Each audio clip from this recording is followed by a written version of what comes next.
Frankly, my dear, I don't give a damn. I'm gonna make him an offer he can't refuse. As far back as I can remember, I always wanted to be a gangster.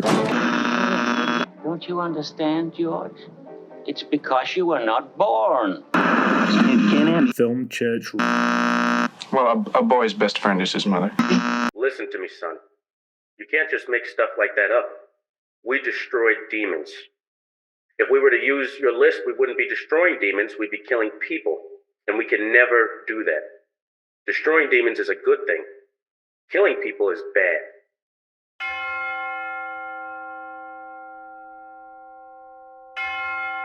Hello, and welcome to Film Church Radio. This is the podcast that treats cinema as a religion. It's Sunday. I'm Brandon. I'm Lewis. And we're here to talk about movies. Each week, Lewis and I alternate picking a film for both of us to watch and discuss. But today, we have a special guest who has brought us a film to the altar for us to pray over. Folks, please give a warm welcome to my friend, Mr. CJ Boyce. Welcome to the show. Thank you for being here. Thank you for having me. Been looking forward to having you on for a while. CJ and I first met at Sundance, both volunteering in 2020, just before the pandemic. You and I and our friend Jason Woods, who's also been on the show, kind of hit it off, hung out a lot while we were there. Yeah, so thanks for being here. Hey, no problem. Glad to be here. I've been needing something in my life, just some spiritualism. I need that film in me. And Yeah. The film I chose to put in me and everyone else is Frailty from 2001, directed by Bill Paxton, who also starred in it. Also stars Matthew McConaughey, Powers Boothe, Matt O'Leary, and Jeremy Sumpter. This is a doozy. This is a good one. It's about family, faith, insanity, and it's a ride. It's a ride. Yeah, it definitely is. Like I had no idea what to expect for your pick. Like it's always kind of a shot in the dark when we have people on, because it's like you could pick anything you want to. But I should have known you were gonna pick something like really, really good, just because you're one of those people that every time I talk to you, and our friend Zach is kind of like this, where it's just like your knowledge of cinema just seems so deep that I'm just like kind of like in awe whenever we talk about stuff. And yeah, this is a really great pick. I like this film a lot. We're going to get into that. There is something about this film that I don't like, but you'll have to wait until we get into that discussion here in a little bit. But if you are new to the show, thank you for being here. Thank you for joining this congregation of film fanatics. And at the end of every episode, we always announce what we're going to watch next week. So stick around to the end of the episode for that. Lewis has got something to announce, something big. That's right. And yeah, the only other thing I got to say about our show is just thanks for being here, and please subscribe and tell people about it so we can spread the love of Film Church Radio. We're on all the social media channels at Film Church Radio. So give us a follow. Before we get into discussing Frailty, we like to have a little question and answer session with our guests, just to kind of get to know them a little bit. I feel like maybe most listeners know me and Lewis by now, hopefully 58 episodes in. Yeah. Maybe not. I'm still learning stuff about myself. Yeah. So, but yeah. So we've got a few questions for you, CJ, related to film and treating it as a religion. So the first question is, what made you convert to the Church of Film? It goes back to when I was a kid. So my dad, huge film buff, he was in the Army, and he was stationed in Japan for a little while. And when I was, I don't know, maybe 10 or so, he showed me Seven Samurai, which I know you're both well acquainted with. So, Yeah. and I was like, wow, not only did he understand some of the film without subtitles, but he also knew the historical context. So he would pause at certain moments, be like, yeah, this is this, and the peasants were doing this, and the samurai were like this. And my 10-year-old brain was like, wow, swords. And it was just like, that was the film that did it. Ever since then, it just has kept going and going and going. Yeah, wow, that's awesome. amazing. That's such a like deep cut movie to like for your dad to show you at such a young age. Oh, Yeah. How is it for you now? Like going back to it now? Oh, wow. I understand more of like why, like, I feel like he paused it so much because even though it's I think over 3 hours long, he didn't want it to end. I get that now. I actually like it even more now. And even I'm surprised that he showed me this as a kid. I was like, no wonder we only watched stuff when my mom wasn't around, but still. Yeah. Yeah. Have you done like a Kurosawa deep dive? Oh, yeah. Yeah. Big time. Yeah. Those DVDs have taken a decent chunk of my money. Yeah, I have yet to do that. I know Lewis just did it after we watched Seven Samurai for the show last year. Yeah, I watched a few last year. Like just knocked off kind of the biggies and just worked my way down pretty much. I think I ended with about 12 or 13 that I'd watched in the year. So yeah, it was, he's incredible. Oh, yeah. Every film is just beautiful. So. Oh, yeah. Oh, yeah. What a guy. It's great. Yeah. I know that you brought Frailty for us to watch, but if you were, guest speaking, guest preaching at a church, what film would you bring to be like, this is the perfect embodiment of who I am? Like, this is my film. Ooh, that's a good one. I think the film I'd bring is Chungking Express that Wong Kar-wai directed.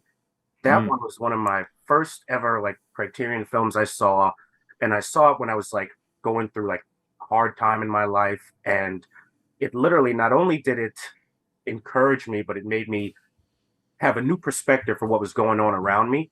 And pretty much anyone that knows me really well, that's the film that I just couldn't stop talking about. I've written papers about it and stuff like that. Wow. And it's just phenomenal. It's one that I'm like, I want everyone to see this. Everyone watch this now. When did you watch that? When was the first time that you kind of gravitated towards it?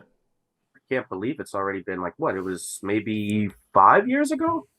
I've rewatched it quite a few times since, so I'm like, wow, I can't believe it. Feels like I've known about that film for like a decade now. Yeah, there's films like that once you watch it and you have to go back to it straight away, and it just becomes part of your persona. It's just part of who you are from that moment on. So no, I get that. Yeah. I haven't even heard of this film, so it's going to have to be my next watch this week, I think, especially after Frailty was so good.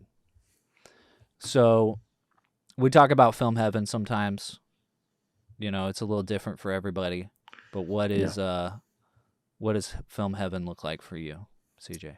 I picture film heaven as like a giant, well-cut, free of bugs field with just a big screen. Everyone, all races, creeds, genders, whatever, just coming together, watching a film, just enjoying it, basking in it. Like, if I get like weird with it, I can say that, maybe the film is like 4D or 3D or whatever, but just like basically just all together, just having a good time. Yeah, that's awesome. Just the most immersive experience possible. Yeah, exactly. Yeah. Exactly. It was like the Alamo when they showed Jaws in a lake. Ooh, and you could sit on sit in dinghies and watch the film. That to me is like, that would be perfect. That is what I want. I heard about that. Yeah. Oh, man. Yeah, I don't know if they've done it again since COVID, but they need to get back on it. Yeah, or like just cut a big circle out of a corn maze and show Texas Chainsaw Massacre. Yeah. That would be good. That would be something I would really enjoy. And probably be terrified of as well. Yeah. If you were going to officiate a wedding, CJ, what film would you show that you think epitomizes like love and unity.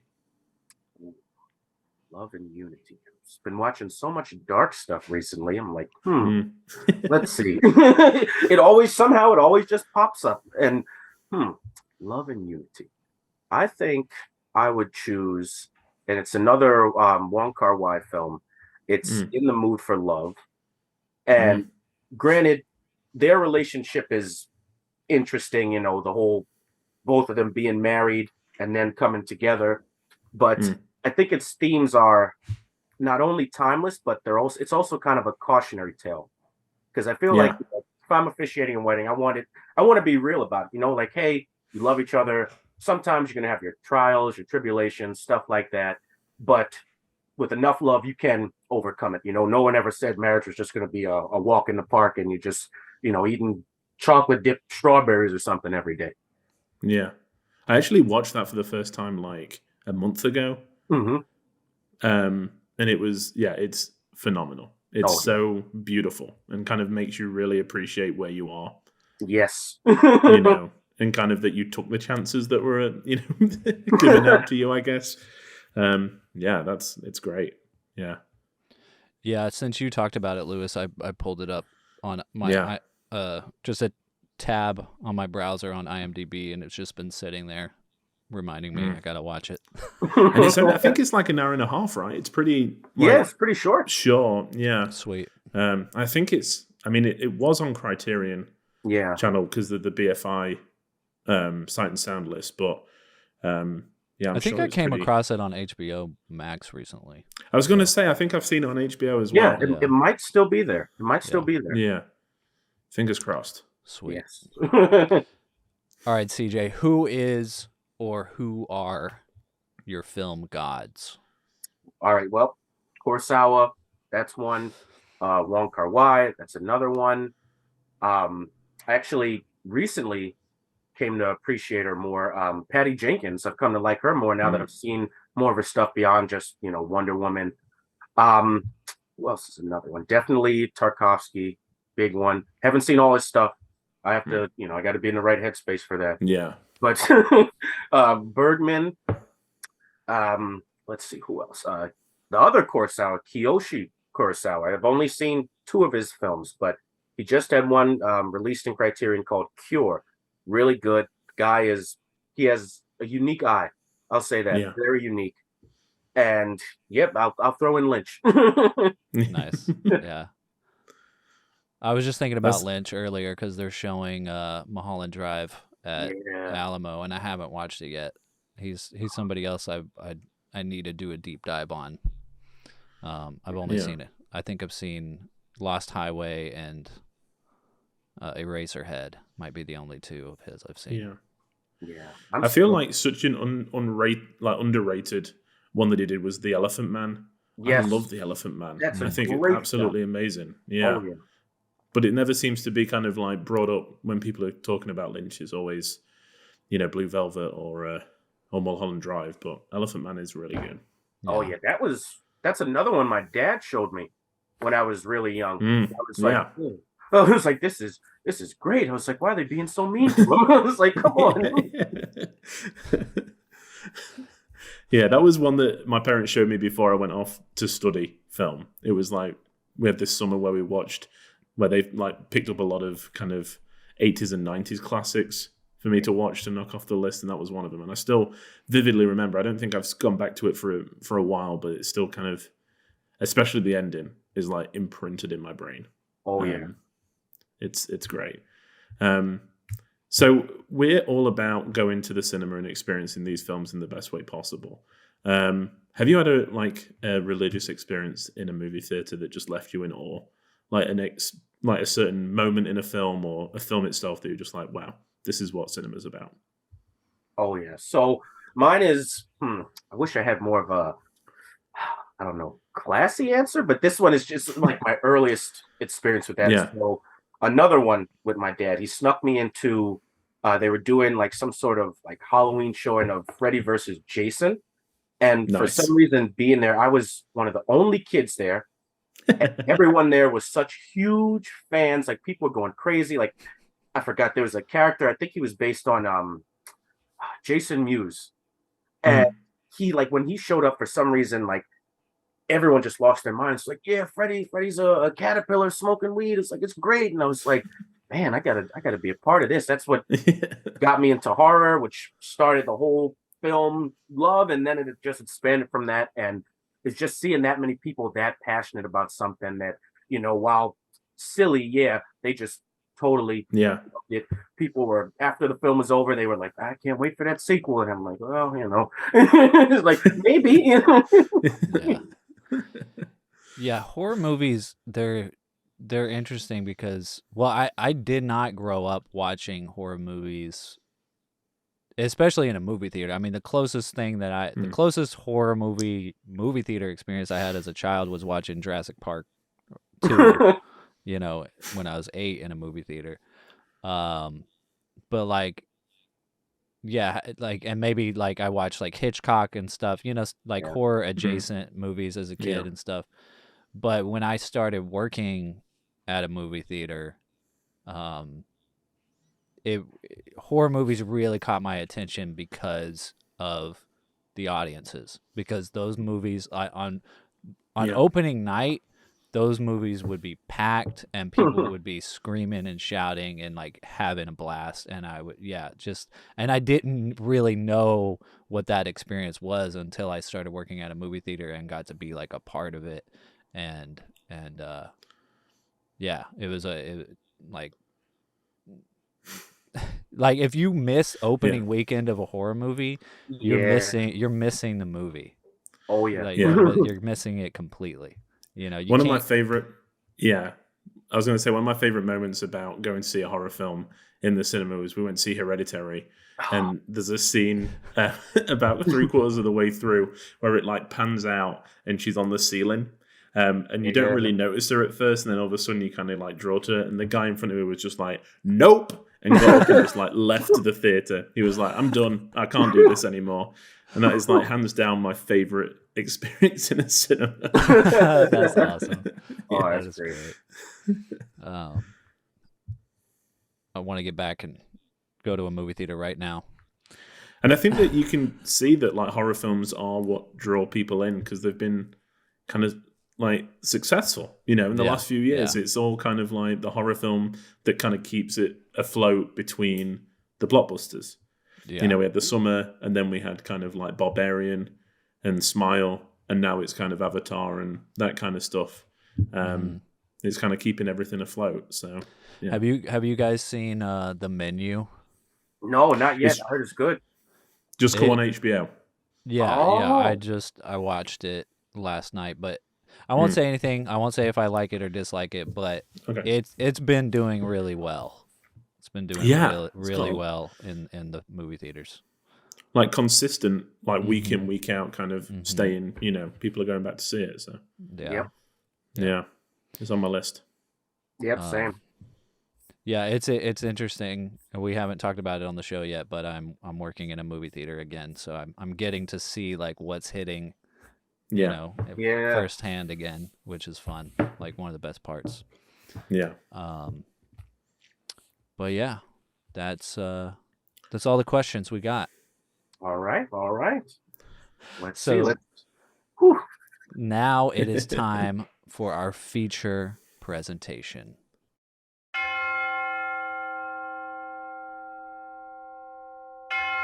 Frailty, 2001. No soul is safe. A man confesses to an FBI agent his family's story of how his religious fanatic's father's visions lead to a series of murders to destroy supposed demons. Dun dun dun. I'm going to go and say that I have never heard of this film before you picked it. I had never kind of, like, it'd never been even on my radar. I don't think I've, with Bill Paxton directing it, it's never crossed my mind that he even directed. I wasn't aware of that part of his career. Yeah. So I never came across it. Even like when I pulled it up to watch, I was like, I don't know this poster. Like I had no knowledge of this film. Wow. For the better, I think. Because when I turned it on, I was like, I know nothing, and I love going in blind. Yeah. And yeah, and as I said to Brandon many times, I love themes of people questioning faith. Me I don't know too. what it is; it just works for me. And this film has that in truckloads. So I was in it. I was like, this is up my alley. Yeah, I thought about you a lot, Lewis, after watching this because I was like, This is how I treat no, but just like the reason, like the reasons you just listed, like, you know, people questioning faith, the father-son relationships, the Hitchcock inspirations, Yeah. and Stephen King. Yeah. Like, who I know you love both of those guys. Yeah, just all of that, and then there's so much there that I love. Like, it's all takes place in Texas, East Texas. Originally was going to be Tyler, but they changed it to Thurman because, you know, because he decided not to use a real town. But there's a Tyler Rose Garden, which Tyler is very close to where I grew up, and Oh, wow. I have family that lives there currently. Oh. So yeah, I mean, Sarah and I had our first date in Tyler, like, so like all of those things, like, just Texas-based filmmaking. You know, it was also way off my radar. Bill Paxton is someone I know, but I didn't really know. Like, I didn't really know he was like from Texas, from Fort Worth, which I probably should have. And you know, he's only directed one other film that I haven't seen. The Greatest Game Ever Played with Shia LaBeouf. And yeah, so yeah, also completely off my radar, and yeah, I just absolutely loved this movie. Like, Yeah. Same. I discovered it randomly, like, I don't know how many years ago, maybe 5 or 6. I was just scrolling through TV, landed on TNT. It was on, and for a long time, like, McConaughey, I looked at him like, 'cause my mom watched all the romantic comedies, so I saw him sitting there, serious faced. I was like, all right, what is this? And then Bill Paxton showed up. I was like, oh yeah, he was great in Aliens. Kept watching it. I was like, okay, totally unprepared and had no idea what I got into. I was like, I don't think my mom's gonna like this one, but I forgot about it for years after that. And maybe about a month or two ago, maybe a little more, there was some list that it was on. I was like, that sounds familiar. And I was like, oh yeah, I did see that. I was like, yeah. And I was like, how could I forget it? It was so good. And I just rewatched it last night. And I was like, yeah, this definitely hits harder. Like, now that I'm older, like, been through more stuff, I understand more. I'm just like, wow, okay. This is great. I just loved it. Yeah. Yeah. I mean, yeah, there's so much, like, it is just an all around well crafted film. Like, from top to bottom, it is like incredibly directed, incredibly acted, incredibly scored and edited and shot and everything. It's like, where has this movie been? Like, exactly. You know, and like, man, what would Bill Paxton have done next? You know, like, he only has one other movie after this, and man, he deserved all the money for whatever he wanted to do after this. Oh yeah. Because it's that good, people. You've got to see this movie. Yes. It is on HBO Max right now. I went and got this. The Blu-ray, like, wow. I watched it twice on HBO, and then I was like, I gotta get it. I wish I had ordered it earlier so I could like watch all of the special features, but it's got I watched one feature-y, the behind the scenes feature-y, which was really good, and cool to see like Paxton and the two child actors like goofing around and hanging out, you know, behind the scenes and stuff. But it also has like 2 commentaries and like a couple of behind the scenes featuries, some deleted scenes, storyboards. yeah, all that stuff. So Sweet. definitely worth it. And it was like Yeah. $6. Oh, That's crazy. So, Yeah. perfect. Worth it. so I have. Go ahead. I was going to say, I don't want to I know that we're going to be very positive, so I want to get my one negative out of the way Okay. before Yeah. we kind of move on. Do it. And the one quibble I have with it is the end. I mean, The one thing that, yeah. it's probably the same thing from me. Yeah. And as soon as I started thinking about it, I was like, why did we do that bait and switch? Why was it like, oh, it's not him, it's me? And then actually, all this could be true. And I was like, of course, The Sixth Sense came out 2 years before this with that huge twist ending. Yeah. So the studio are probably like, we need a twist. We need it to, this made money. If you want to make this film, there needs to be a twist at the end. Yeah. Because it didn't feel like it fit. Well, here's what I'll say about it. Okay. I like the twist where McConaughey is Adam and not Fenton. Yeah. Yeah. I'm fine with that. Yeah. I kind of anticipated it a little bit because I was like, yeah. Chelsea said within the first 2 minutes, she was like, I bet it's not who he says he is. Yeah, I was like, there's this story, like, I was like, Yeah. they're distracting us with the backstory. Yeah. But the main story, it's got to go somewhere. And it's Yeah. got to be something murderous and mysterious. Like, it's going to be some kind of killer. Yeah. So, and I thought maybe even like Fenton and him were like, that was one of my theories, was him and Fenton were in it together at the end. And he was going to like pop out and kill him or something. Yeah. I didn't like the visions. I didn't like that they actually showed that they were seeing that these people were actually bad people. And one thing that's interesting about that is James Cameron, who obviously Bill Paxton had worked with a few times. Yeah. Mm-hmm. A few. Yeah, a few.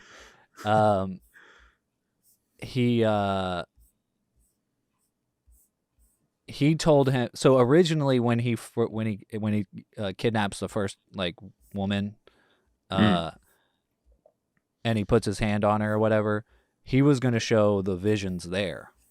And James Cameron was like, no, you don't do that. He's like, don't show him till the end because you want people to side with Fenton. You want him to side with the kid. Yeah. Yeah. Which was genius. I mean, absolutely. It's right. It was 100% correct. the right decision.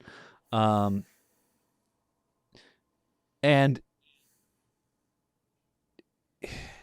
if people were kind of normal people, I might be fine with the ending of this movie.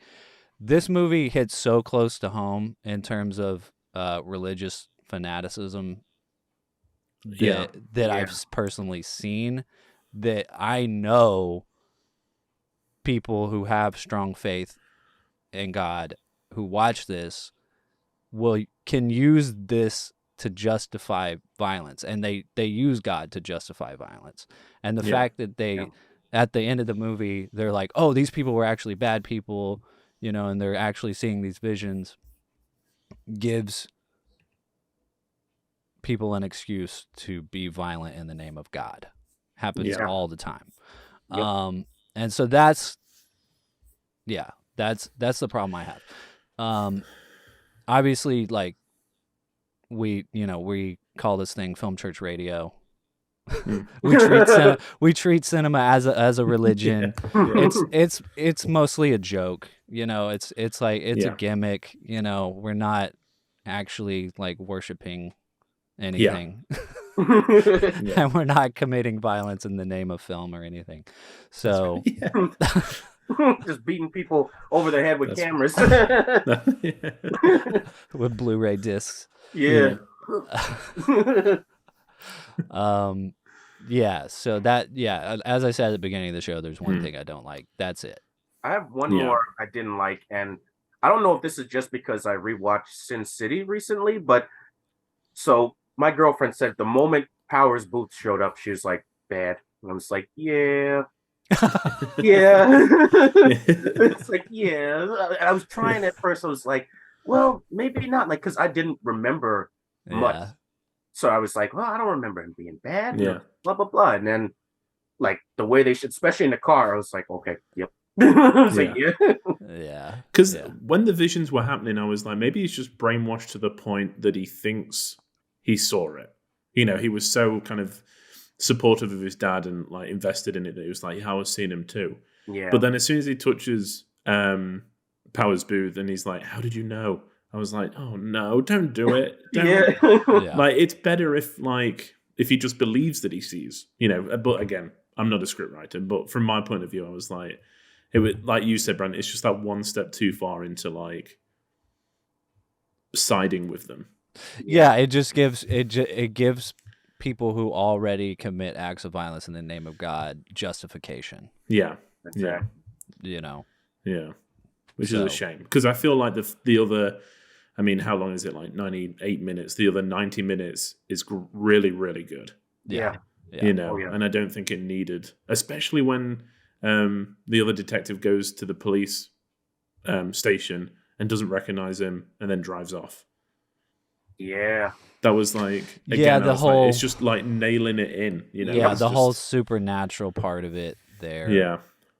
Yeah, just I wish, because the direction that Bill Paxton goes with the movie, like his sensibility of knowing what the potential this script had, like he knew that it needed a director who was very sensitive in the way that he portrayed these characters and portrayed the progression of the violence, and the progression of showing the violence, the subtlety of that, and it's more. He knew that it's more about what you don't show.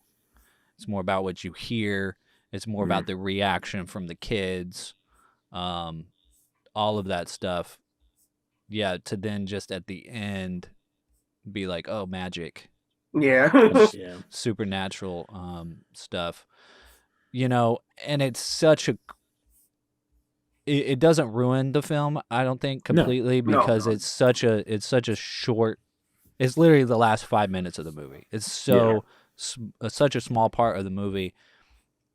It could have ruined the movie if Matthew McConaughey wasn't in it, I think. If anybody else had played that character, I don't think it would be excusable exactly, but because Matthew McConaughey kind of complements Bill Paxton's performance so well. I mean, the part where he's like putting his hands on Powers Booth and like and he like falls to the ground. He's like, you didn't think anybody knew about that, but God knew. Like the way that he says God, I don't know, there's something in that accent that like that was like, this is a really great performance. Like, Oh yeah. You know. So it was like, watching McConaughey, I think, made it all right for me. Yeah.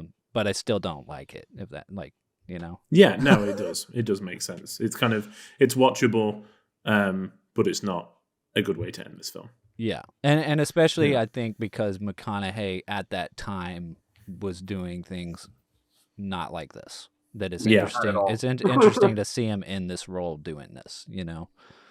But yeah. Yeah. Where to go from here? Like it's we can move on from the negativity. Yeah. So one of the things Bill Paxton said in behind the scenes stuff was this film is about faith, family, and loss of innocence. Yeah. What do you guys think about that? I think definitely family.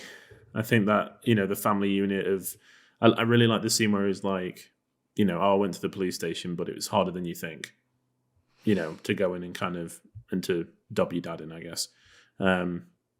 And I think, that the constant struggle between the two boys, I think, was done really well and handled really delicately. Because not once did any of them become, I don't know, unrealistic. They both acted like, brothers would, and I thought that was the family unit was done really well. Because I think Bill Paxton's got this wonderful ability to switch between like fatherly, like in the first few scenes you could tell that like they got on as a unit off screen as well, but then also really sinister. Yeah. When he came in, he was like, "Don't wake your brother." I was like, "He's gonna kill him." Yeah. I was like, "He's gonna kill him." I was like, "Here we go." Yeah. And I think that was the family part for me, was the bit that I really enjoyed. Yeah. Same. The loss of innocence part too. So I looked at it a little after I finished. I sat and thought about it. I think it's the father, who I didn't even notice. We never get his name, never find out his name. I think and this is something that my girlfriend mentioned. I didn't even think about the fact that he mentions, the mom dying and childbirth.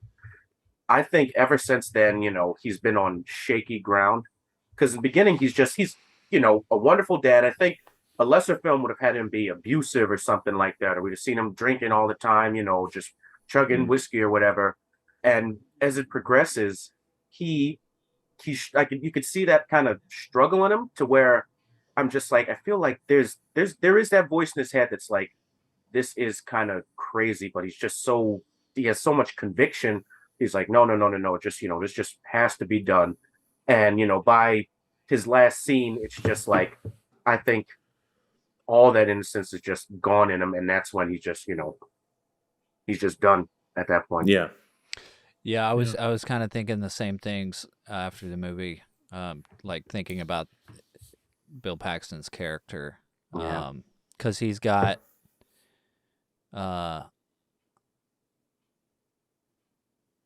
it's obvious like he has this incredible love for his children, like that that brings like this charm to his character, but then you start digging into like, you start thinking about like where the mom is and how she died, and which you don't really know. I guess, do they mention childbirth, or did they?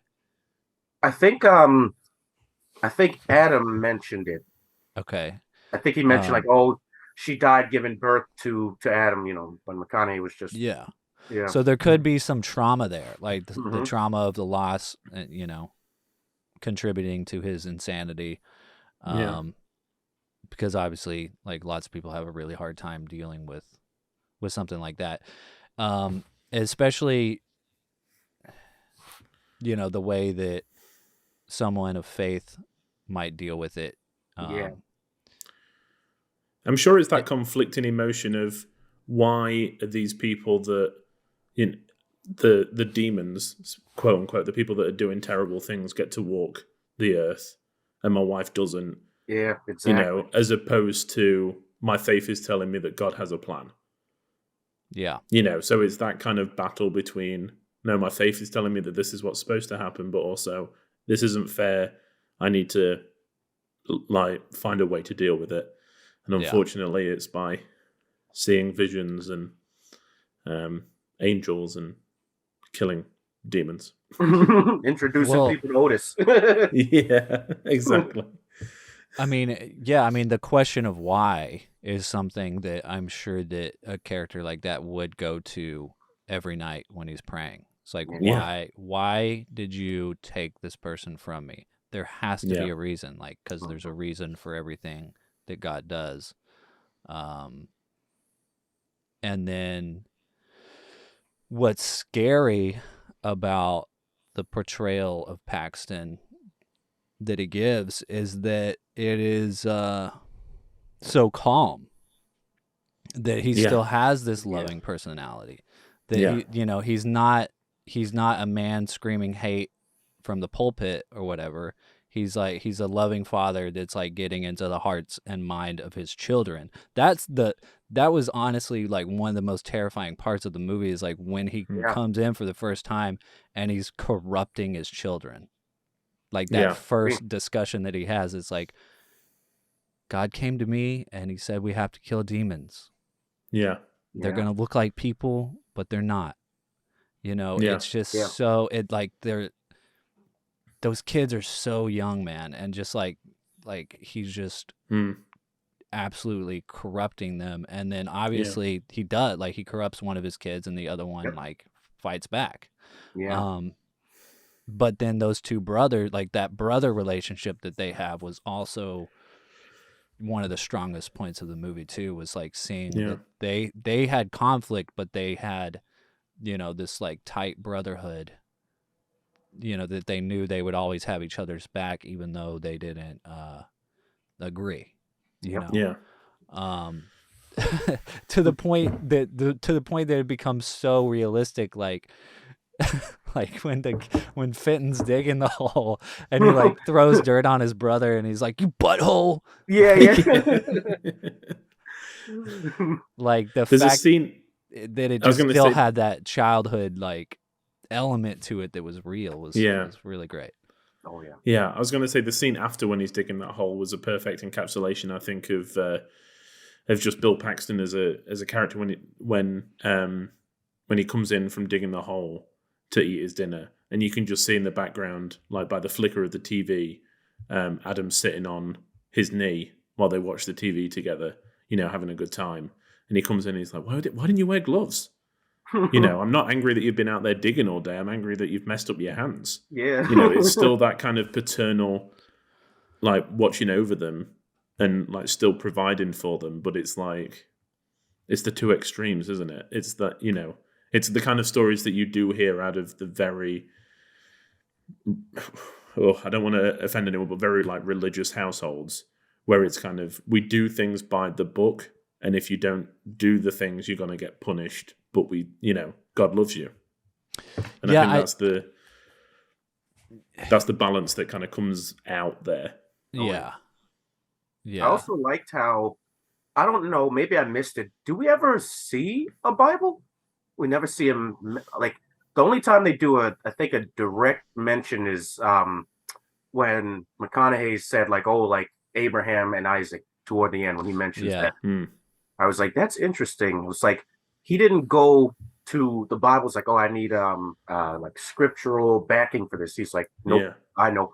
He's like, that's it.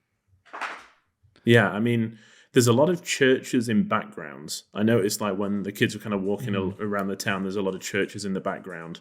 But again, it is small town Texas, so there are churches everywhere. And then, there's no... I would have thought that we would have had, there's the scene where he sees the vision and it's in a church where it kind of comes down to him. But there's no... I thought, with a film like this, I thought we would have had at least... a scene in a church, or maybe the kid goes to the local vicar and say, hey, my dad's having these visions, but that's not included, which is interesting. How religious is this family? Yeah, exactly. I was starting to wonder that. Yeah, did they go to church every Sunday, or is it just like a kind of bi-weekly, like monthly thing? Like what is there? I mean, there's a ton of like people who consider themselves devout Christians that don't go to church. Yeah. There's tons. Yeah. And I think that's an interesting way, because it would, like I said, it would have been incredibly easy to make that a character point and been very easy to convey to the audience. Just them leaving church on a Sunday. That's just one shot and you would have been like, okay, they're avid churchgoers, they go every week. But the fact that they didn't go that way is like, what is that comment? Yeah, I mean, it could be that they do, but you just don't see those days. Like they focused on the other day, days at home, work days of the week or whatever. Because you're going to watch those deleted scenes now, and there's going to be like loads of scenes in churches. Because all the, I mean, it's a pretty well crafted film in terms of budget, because there's not a large cast of characters. I mean, you don't, like, going to a church, you would have had to have a lot of extras. But all the scenes are intimate. Like it's 2-3 people, The rooms are, there's no kind of like reverse angle shot. Mm-hmm. Everything is from the same kind of point of view. Yep. That all the sets are obviously just, two walls connected. Yeah. Yeah. So, yeah, I mean, and then the only other characters are like the demons that they get. I mean, they go to like the supermarket and stuff, but they're outside. Yeah. They have the I guess it's the sheriff that comes over or whatever. Yeah, the sheriff. But yeah, that was very Stephen King. Oh, Misery, especially. Yep. In terms of what, like in reference to something, or? Yeah, in Misery, they, I mean, again, this is a spoiler, but they eventually get the local old time sheriff to kind of come into the house, and he gets an axe or a sledgehammer, I think, to the head, and falls down cellar steps in the process. Yep. So very similar. That's kind of what, like, the first kind of flash, that went off when I saw that happen. Because as soon as I went down to the cellar, I was like, he's a goner. He's not going to make it out of this place. Well, yeah. I mean, they heavily allude to it right before when he's like, "Tell me, Fenton, does this need to happen?" Yeah. Which I don't know why Fenton didn't get it, because then he like leads him down the stairs. It's like, I know, yeah. If I was that police chief, I would have been like, that is a very weird way to phrase it. Yeah, me too. Yeah. I wonder if I'm safe here. I don't know. Yeah, like I think I got some dinner at home. I got to go eat. The other religious comment that I thought was interesting and kind of felt like it was Bill Paxton trying to put his own faith or his own beliefs into the film, like his own personal thoughts, was like the use of the claymation, like when the kid's watching the claymation and the kid is like, "Dad, why did God let this happen to me?" And the dad's like, "Don't blame God, Davey. It's not his fault. You're not a puppet with strings tied to you. God wants you to decide for yourself. Like, you've got free will and stuff." Yep. I just felt like it was a faith-based counterpoint. Yeah, I agree. I also just little tangent. Did either of you think it was weird? Like one scene that I don't know, maybe I'm missing something, but the scene where he has the vision with the angel. That's in the past. That's the only vision we see that the father has, right? Well, he had like when that time in the film. When he first has a vision.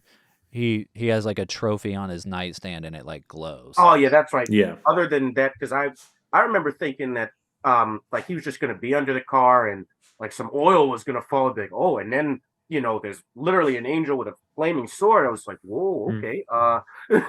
Yeah.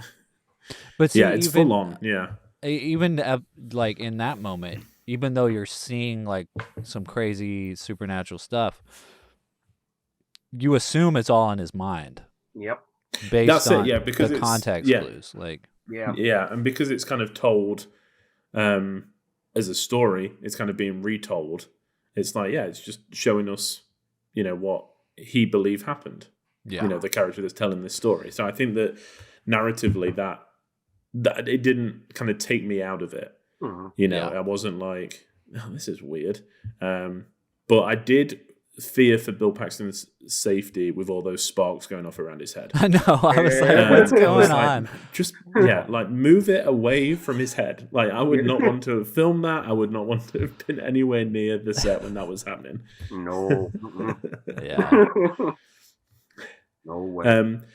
I mean, I know we were talking about kind of Stephen King and stuff earlier. I mean, the other thing that came into my mind that it is not like at all is Carrie. When you think of religious parents and how they react to their like kids kind of growing up a little bit, this is like the polar opposite. It's it's still a loving home. It's just that the father likes to kill demons, whereas Carrie's is not. And it's two different reactions from the kids, really. It is just such an interesting take. It's such an interesting direction to take all the characters and and the way that it's presented, it was very different to what I'd seen before. Yeah. Oh yeah. Yeah. Yeah, I felt like it was I mean, just so much of this film I find incredibly relatable, like personally, you know, not just like all the, I guess mostly, I guess because it's like growing up in, you know, the East Texas Bible Belt, you know, it was obviously written, and it was like the writer, Brent Hanley was from Grand Prairie, I think, and you know, it's based on like some murders that happened in New Jersey, I think is where he got the inspiration, but he took, you know, the idea and was able to like make it relate to his own experience, I guess, in growing up in the Bible Belts as well.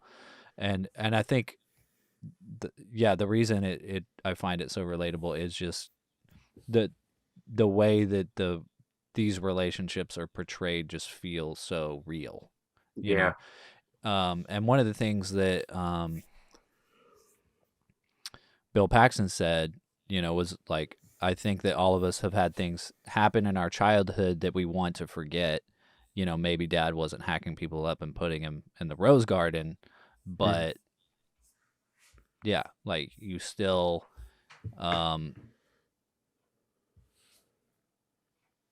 yeah, it I don't know. It just like,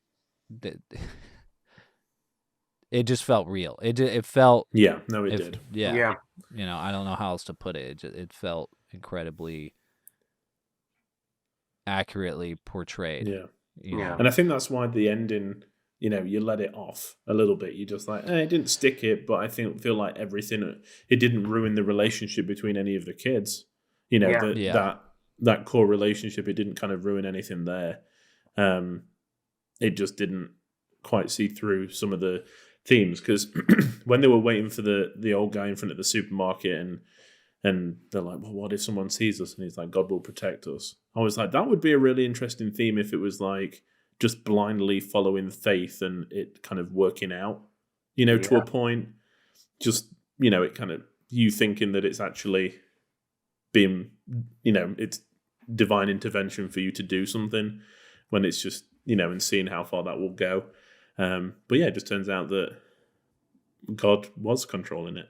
I guess. I mean, so we just got lucky. Yeah. I mean, yeah.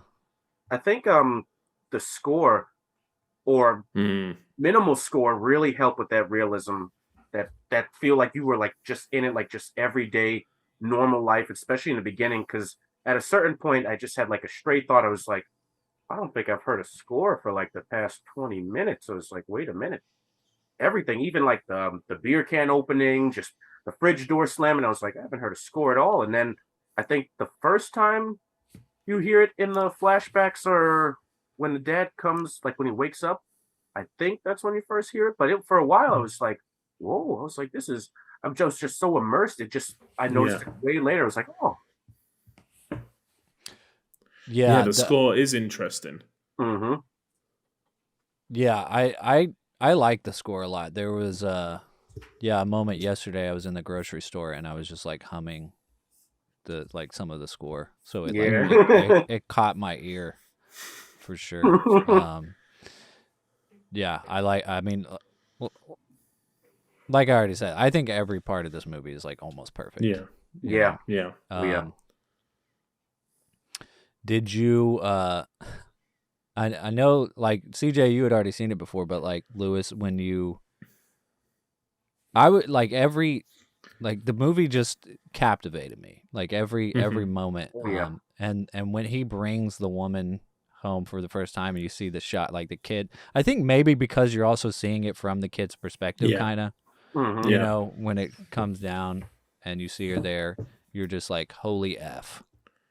Like it was more the shot before, you know, the headlights across the window and then him running to the window to look out and seeing his dad like with something in a top walk past the window. I was like, that is terrifying. Like that's, you know, nightmare fuel for the rest of your life. Yeah.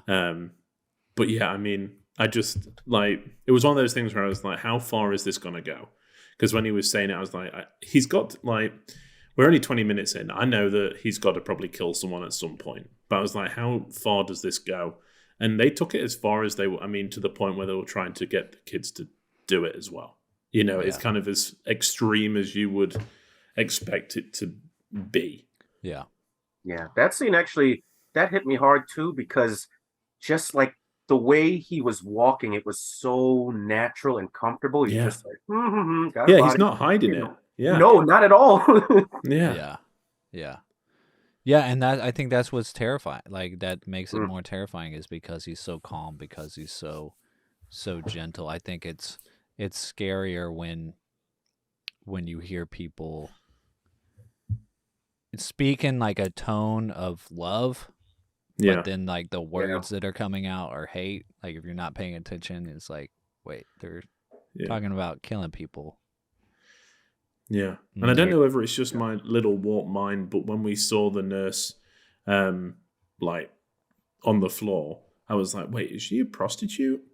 You know, there's a split second where I was like, "Is he actually going to be ridding the world of like, you know, people that he didn't believe were necessary?"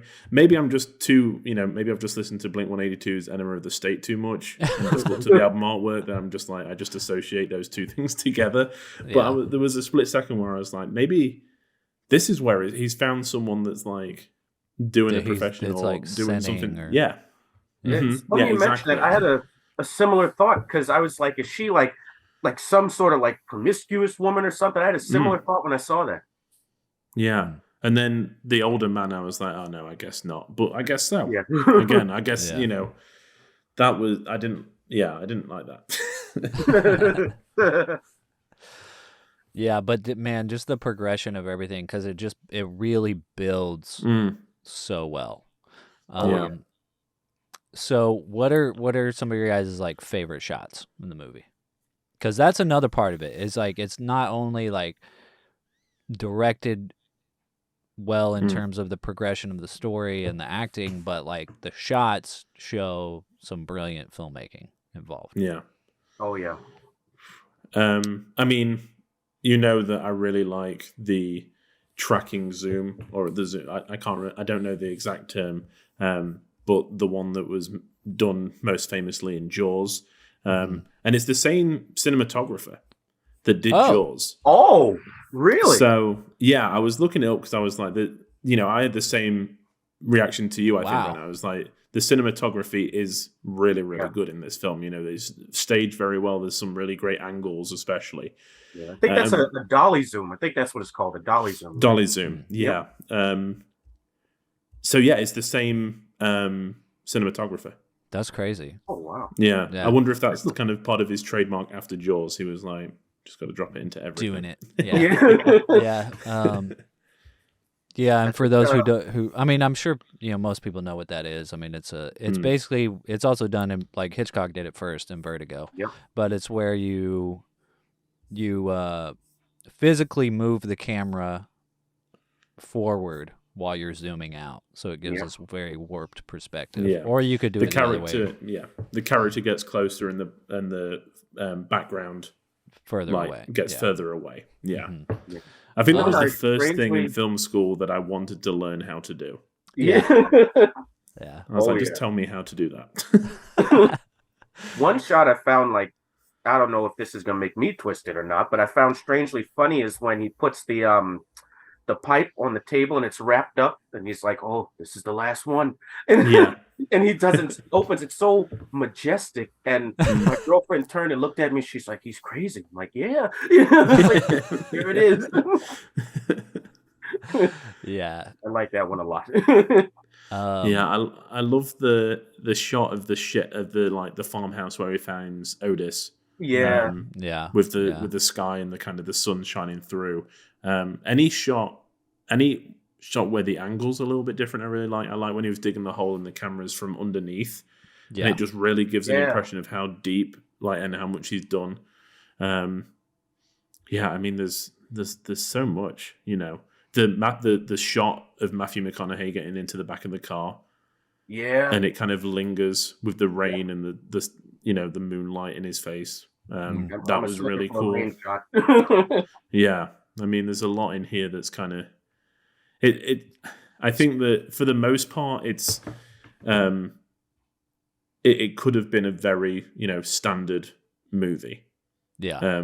But like you said, the cinematography does just elevate it, as well as the direction and the relationships and stuff. It all kind of it makes it better than it should have been, really. Yeah.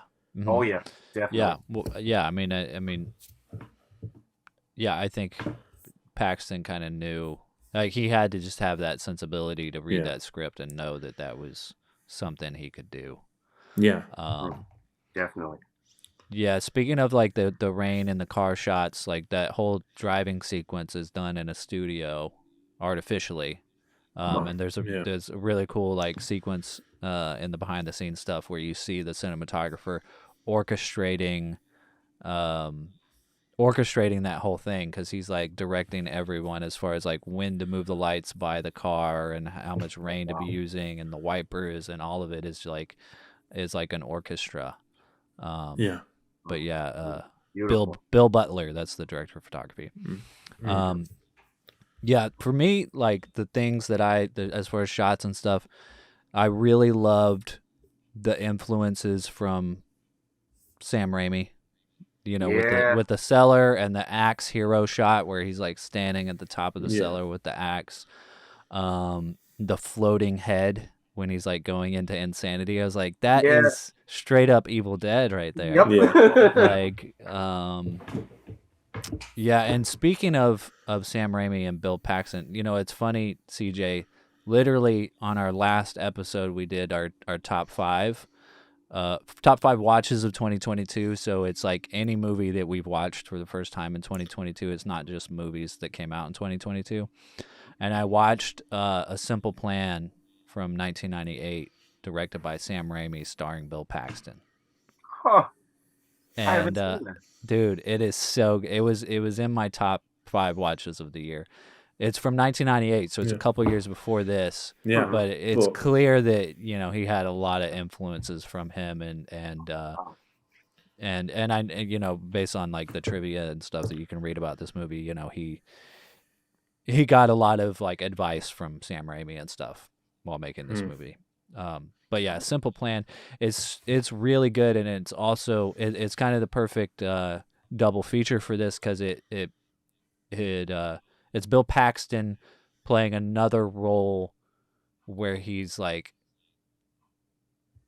in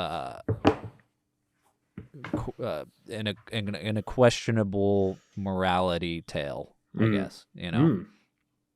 I'll check it out. Is it streaming anywhere, or? I don't think it is. You might have to rent it or something. Okay. But no problem. Yeah, so good. And also just shows like Raimi's ability to do something that you've never seen him do before, like a thriller kind of mystery thing. I don't want to give too much away. It's also got Billy Bob Thornton in it. Oh, I love Billy Bob. Love just saying his name. But I mean, as far as shots, like a few other ones, there's some editing, some transitions that are really cool, like the shot with the stone creature in the garden. I think it goes from someone's face, like transitions to the stone creature, and then when they're in the car and it's raining, to the TV. Yeah, it goes like you see the rain hitting the window, and then it goes to the static on the TV. I'm like, I love cuts like that. Me It's too. like such a clever thing to do, and you don't see it much anymore. No. Like you don't see that thought put into the storytelling and the crafting. Yeah.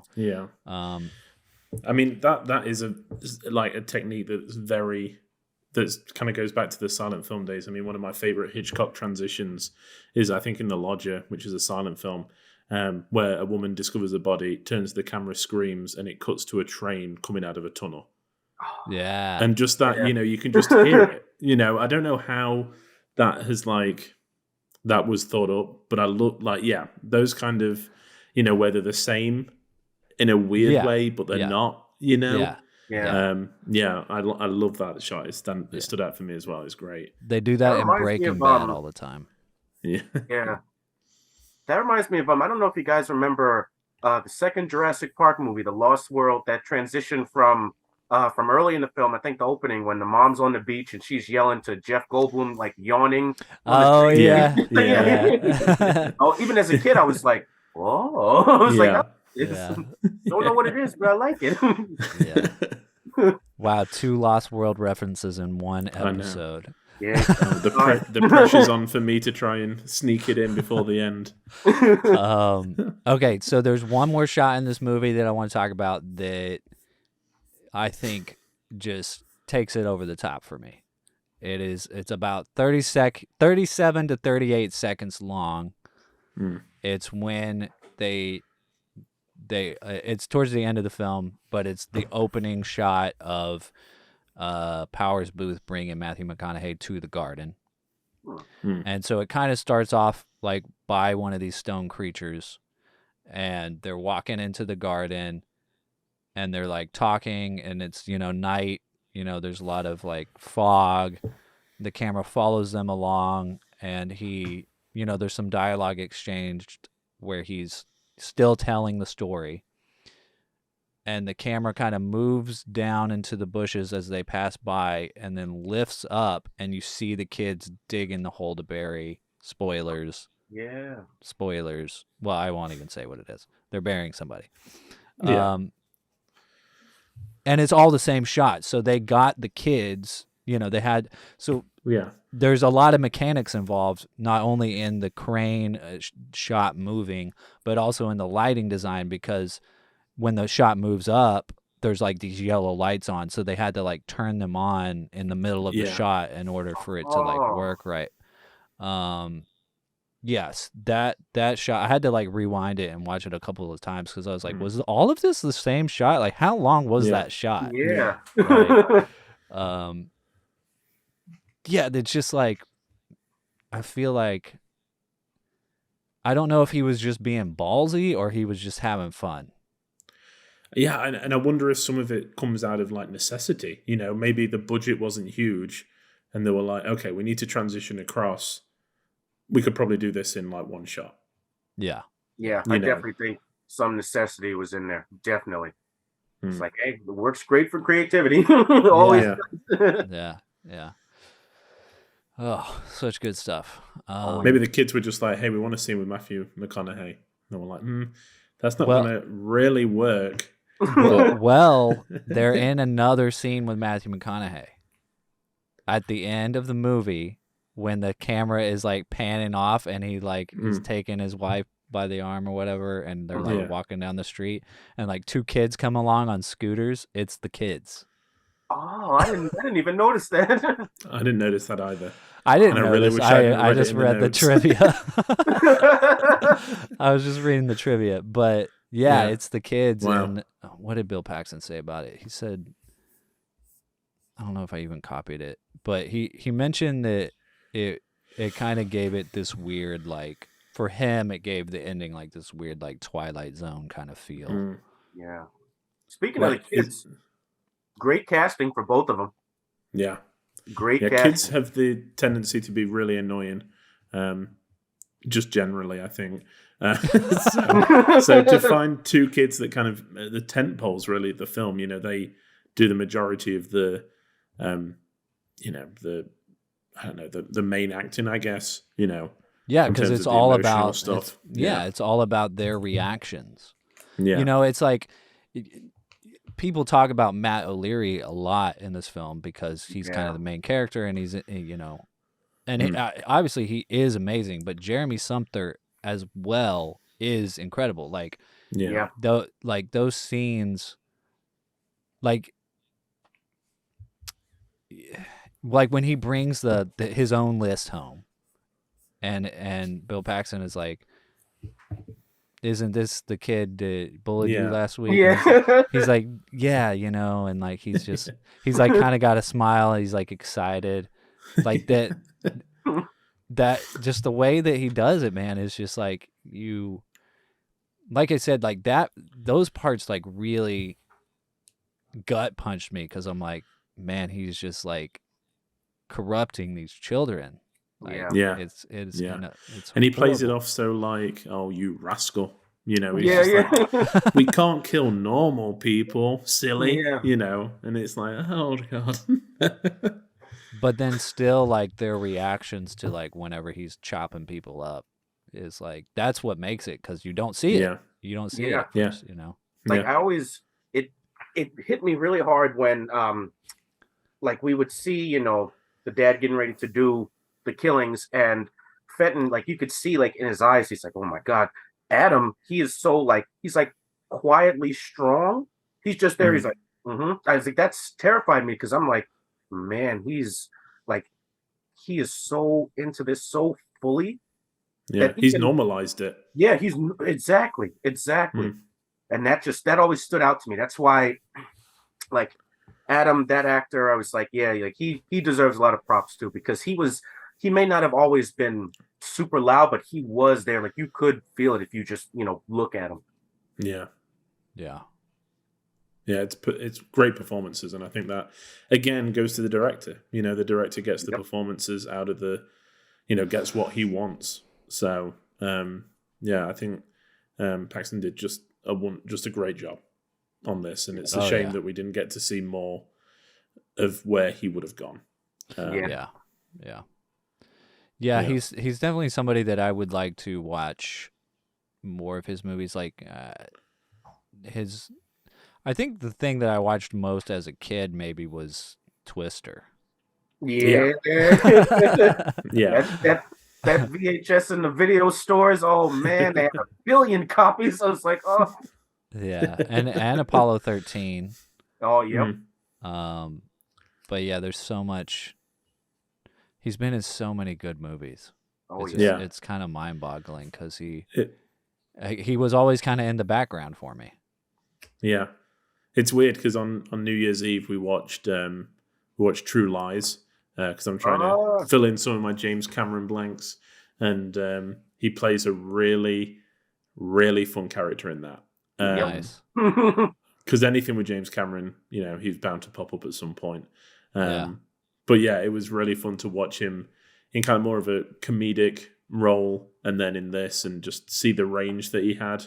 And just the ability. You know, there's no wonder that James Cameron, one of the greatest directors of our time, chose to use him so much. Yeah. Oh yeah. So yeah, it's a shame. Yeah, man. Oh, small thing I didn't notice until the end. Last name Meeks, like Meek shall inherit the earth. I didn't get that till the very end. I was like, oh yeah. Oh. Yeah, I didn't even. I don't think I got that at all. I'm glad you picked up on it because that just whoosh. Just randomly, I was like, wait a minute, because I was I tried to see if they came up with a name for the dad, and I was like Meeks. I was like, oh, I get it. Yeah. Well, it's their last name, right? Yep. Yeah. Mm-hmm. What are Meeks?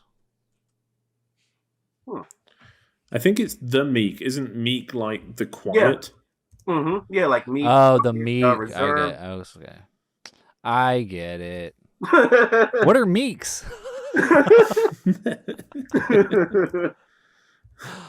Crazy. Crazy people. Stay away from them. Yeah. Yeah.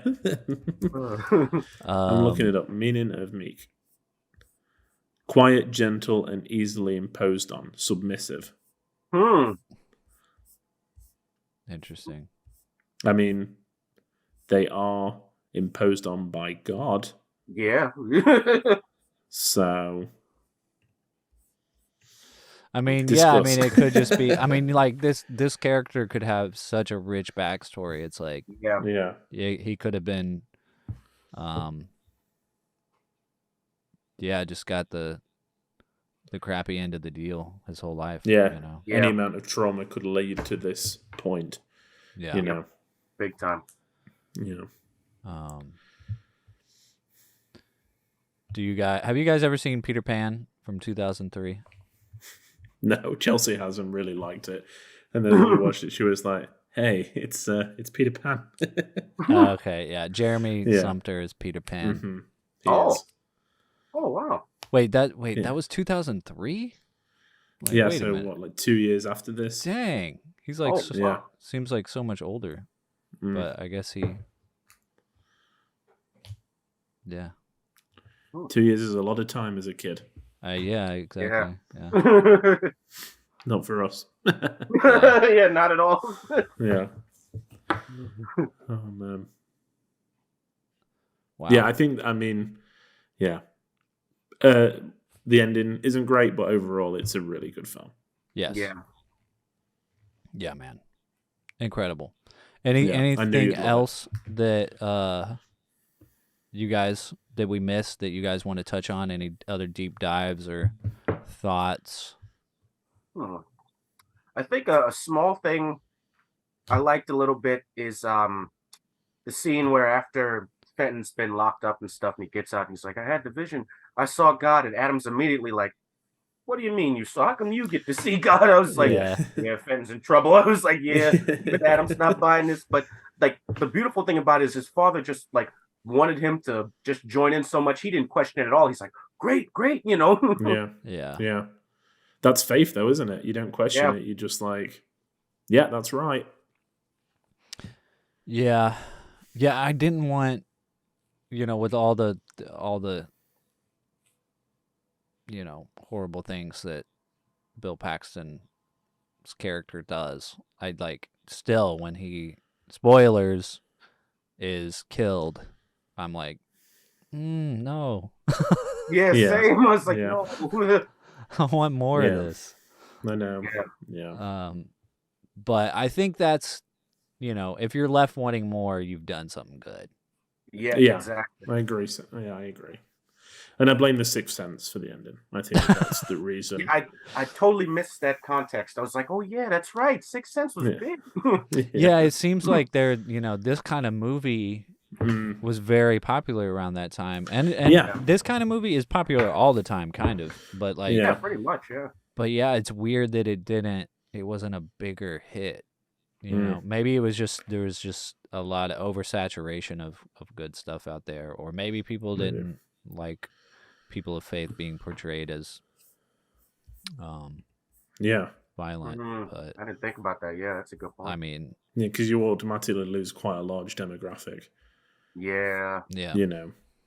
I mean, at this point, let me have a look through. I just want to see, because I know that obviously he had done, Matthew McConaughey had done like Dazed and Confused. I want to kind of go through and just see like what point of his career this was in. Yeah, he was pretty young in this.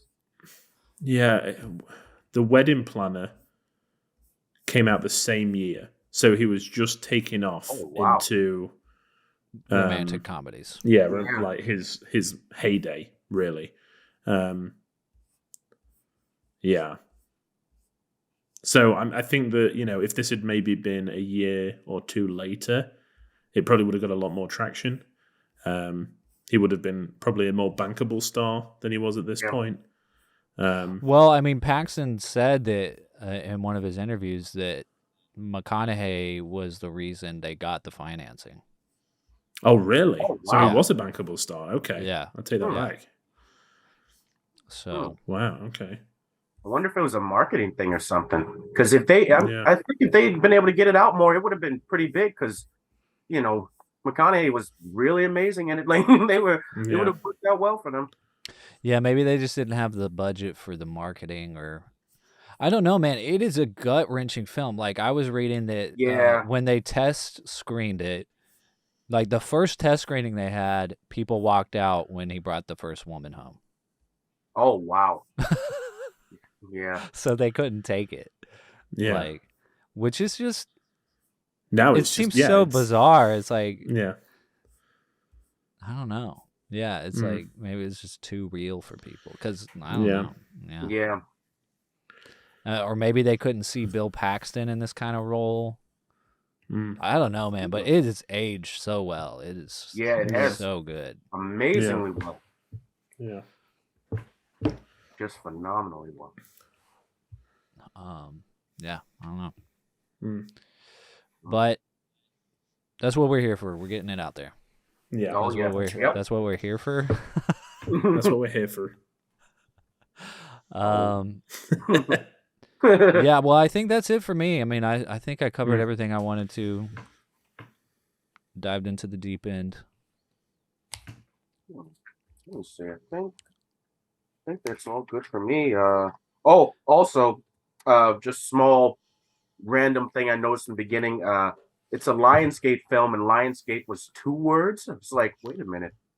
How long has Lionsgate's been around? I thought they started like mid to late 2000s. I didn't know they've been around. Like, I looked it up since 97. I was surprised. Wow. Yeah. I hadn't gotten the 1-word Lionsgate yet. Nope. They were like, no. Still needs to be 2 words. Yeah. All right, so let's try to guess what each of us rated this film. Usually we rate things on Letterboxd. Yeah. And so it's out of 5 stars. I don't think you're not on Letterboxd, right, CJ? Not yet. I got to finish setting it up. Everyone's been getting on me for it for a while. I'm like, I'm going to do it. Okay, well, when you do get it, I will add it to the show notes and to the YouTube description for people watching this. So out of 5 stars, I'm going to say that Lewis gave it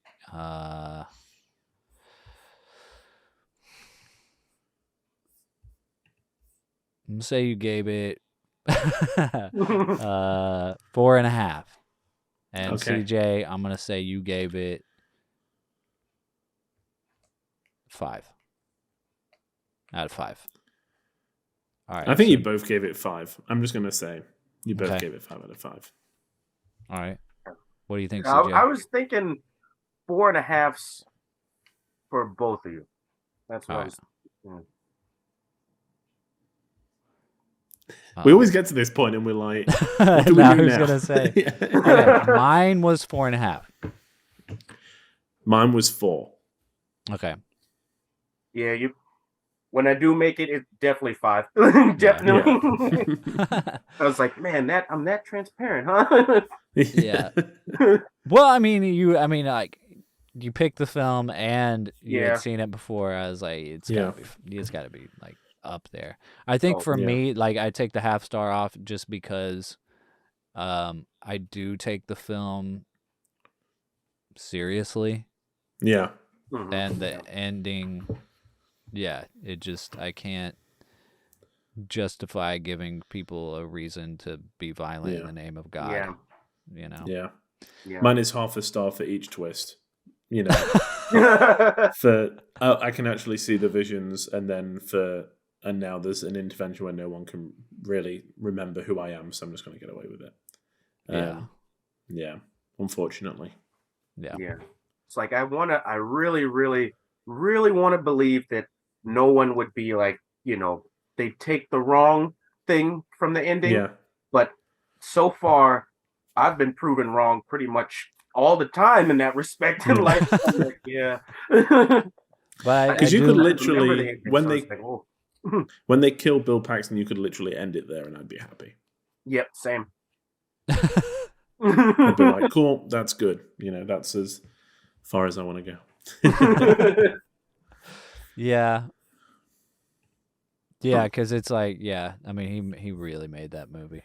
Like, he really made it, but he also made it. Yeah. Oh yeah. He made it, but he makes it. True. Very true.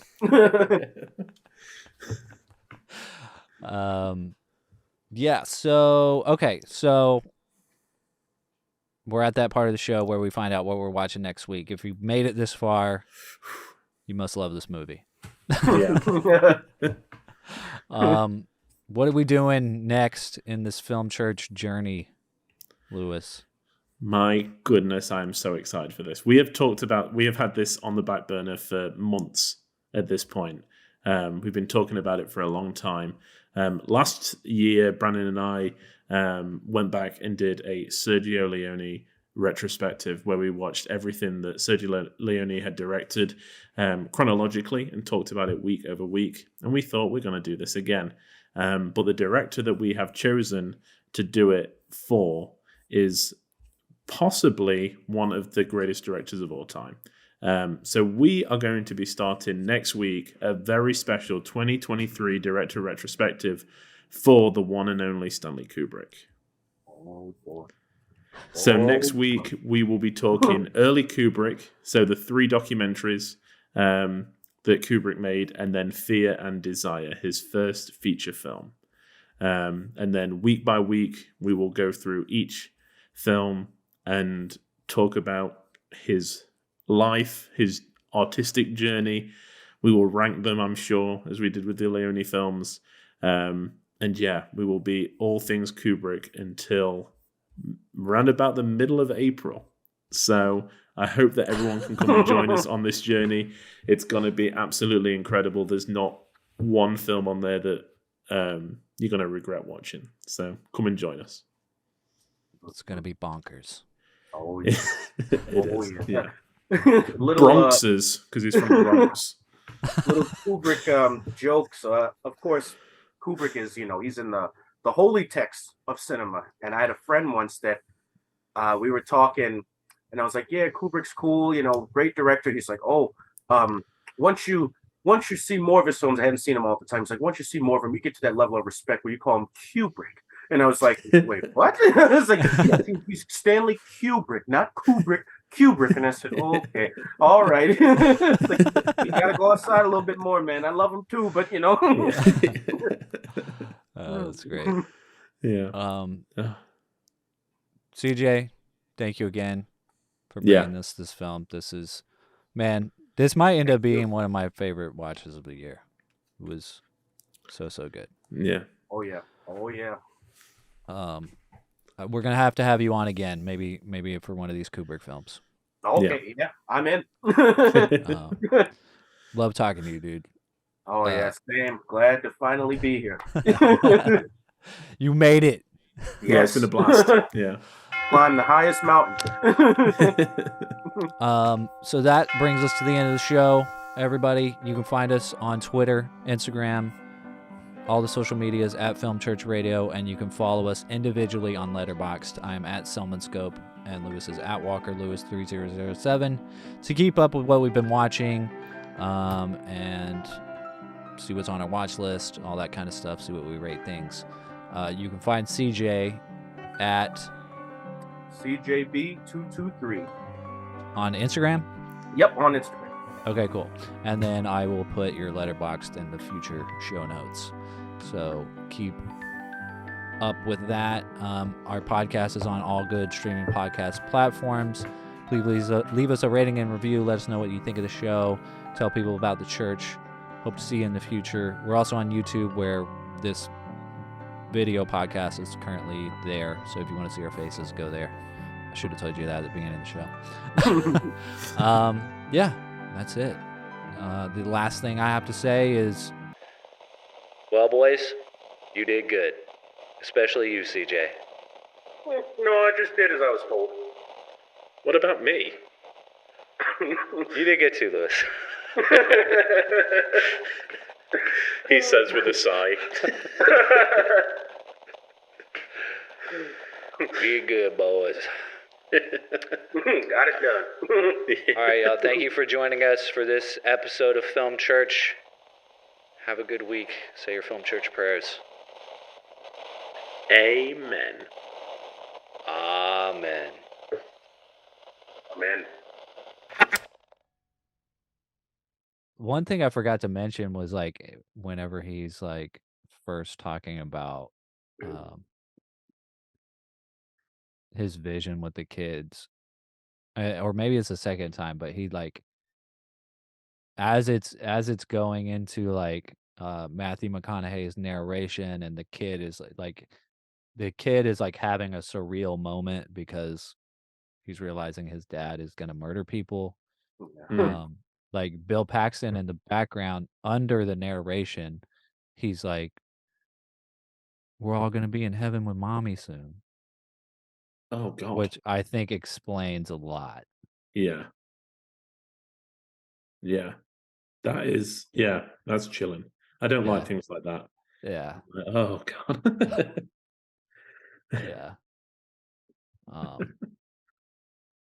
Yeah. Hmm.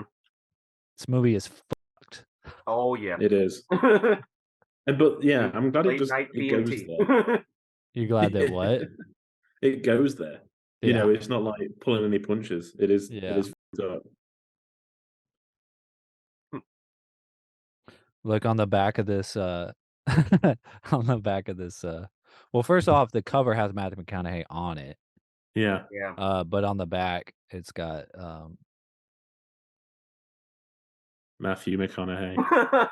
Shirtless. Yeah, the one shirtless scene, I was like, they had to throw it in there, huh?